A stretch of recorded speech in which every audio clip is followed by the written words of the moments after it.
شەید ڕێباز ڕەفعەت عەبدوڵڵا پیرداوت ناسراوە بە ڕێباز لە ساڵی 1952 لە گوندی دەربەندی سیانە لەدایک بووە. لە ناوەڕاستی شێستەکاندا پەیوەندی بە ڕێخستنەکانی یەکێتی قوتابیانی کوردستانەوە کردووە لەژێر ناوزناوی ڕەنجاو. دواتر لە ساڵی 1972 پەیوەندی بە شۆڕشی ئەیلوولە دەکاتن تا نسکۆ. لە پاشاندا لە ساڵی 1970 پەیوەندی بە کۆمەڵی ڕەنجەرانی کوردستانەوە دەکات. لە 11 پێنج 1970 لەگەڵ شەیدی سەرکردە شاخەوان عەباس بە یەک ڕۆژ و بە یەک سەعات دەبن بە پێشمەرگە. شەید ڕێباز لە ژیانی پێشمەرگایەتیدا سەرتیپی تیپەکانی 86 دەشتی هەولێر و 87 قەرەچۆق بووە. شەید ڕێباز لە ساڵی 1970 لە دوای ئەنفالەکاندا بۆ ماوەی 14 مانگ فەرماندەی ڕەتلی پارتیزانەکانی دەشتی هەولێر بووە. لە پاشاندا لە ساڵی 1990 لە کێشەی کورد چۆتە ئەوروپا لە کۆنفرانسی ئەوروپادا بەشداری کردووە و چەند ڕۆژێک بەر لە ڕاپەڕین گەڕاوەتەوە کوردستان بەشداری لە ڕاپەڕین کردووە بە تایبەتگرتنی شاری کەرکووک و هەولێر.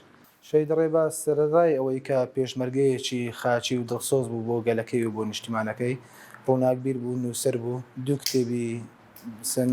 دوو کتێبی هەبوو بەناوەکانی قەندیل بەغدای هەژاند و نیرکەی کوردستان. شەید ڕێباز خۆشەویستی جوتیاران بوو، خۆشەویستی چینی هەژاران بوو، هەموو جای لە ڕەفیقەکان دۆستەکاندا باسی دەکەنەوە. ئەو کات کە لە دوای ڕاپەڕین کە شەید ڕێباز نوێنەری بەرەی کوردستانی بوو لە شاری هەولێر هەموو بەیانیەک لەگەڵ ڕەفیقەکانی سەردانی ناو بازاڕ شاری هەولێریان دەکرد. بەداخەوە لە ڕۆژی 1994 لە مەنتیقەی بادناندا شەید ڕێباز بە برینداری دەگیری و لە پاشاندا بەدلی شەید دەکرێت. شەید ڕێباز جێگەی شانازیە بۆ خێزان و بنەماڵەکەمان و هەموو کوردێکی دڵسۆز، بەڵام زۆر بەداخەوە لەلایەن هێزێکی ناوەخۆی کە پارتی دیموکراتی کوردستانە و بە شێوەیەکی زۆر ناشرین و دوور لە هەموو بەهایەکی مرۆڤایەتی بەدەستی براکانی خۆیدا شەهید کرا. شەید ڕێباز هەموو کاتێک زیندووە لەناو دڵ و دەڕوونی ئێمەدایە، ئەمە تا هەتا دەبێتە خاڵێکی ڕۆژ بە نێوچەوانی بکرانیەوە.